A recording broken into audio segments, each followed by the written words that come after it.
welcome to Let's Talk About Religion. I'm KD Foy, the Recoverist, and I'm the author of The Addiction of Religion. And I just would like to just spend some quality time, just really low level, just kind of talking about some of the ideas that we think about when we think about religion. And then more specifically, what do I mean when I talk about the addiction of religion? So let's just start with the definition there. When you think about religion, or rather the addiction of it, addiction kind of talks about a dependence, a emotional, a physical dependence upon some substance or activity, right? Usually something like drugs, alcohol, sex, gambling, really anything can be an addiction.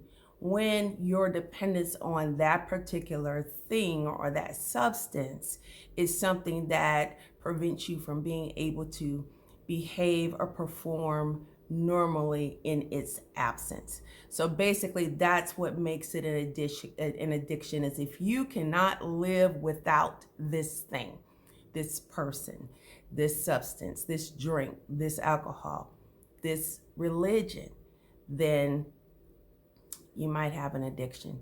So how would that start? We'll talk about that more in upcoming episodes. We just kind of really trying to understand from an addiction standpoint what we're talking about and what the addiction of religion, the book, addresses for you. So it looks at questions like, how did we get addicted?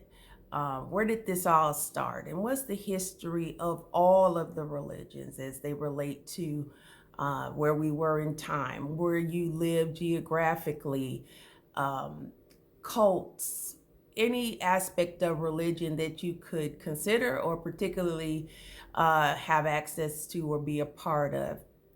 And so understanding the foundational pieces of religion as a whole and how it can affect us as human beings kind of gives you some insight into how we can develop a dependence upon these things, right? So when we look at the addiction piece of it, for most of us, the addiction is our belief and our dependence on what we think of and define as God, right?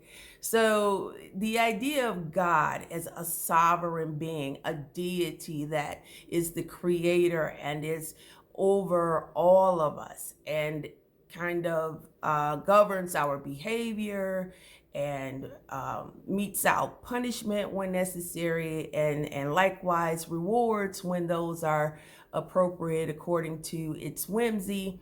And that dependence on this particular being to get what we want, to help us through, to be able to make it, to overcome obstacles or deaths in the family, traumatic events. It's that dependence on this particular thing that creates the addiction, because if we don't have access to or unable to communicate with, if we are out of favor with the organization, if our lifestyle, the way we love, the way we lived is out of compliance, if we don't follow the belief systems and the ideas, whenever you get into these complications around how you connect with your God and your religion, when those dependencies can impact you negatively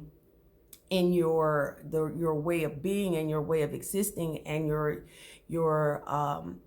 feeling and sense of self, that's when we start looking at the addiction piece of it. It's just like alcohol. If you're an alcoholic, and I was, without my alcohol, I started to have tremors, I started to shake. I wasn't addicted to like some bum on the street. But whenever it was getting to be my time, my twilight hour, which for me was around 8 o'clock, I was looking at the watch. I was ready to get it going. Wherever I traveled, I needed to get it.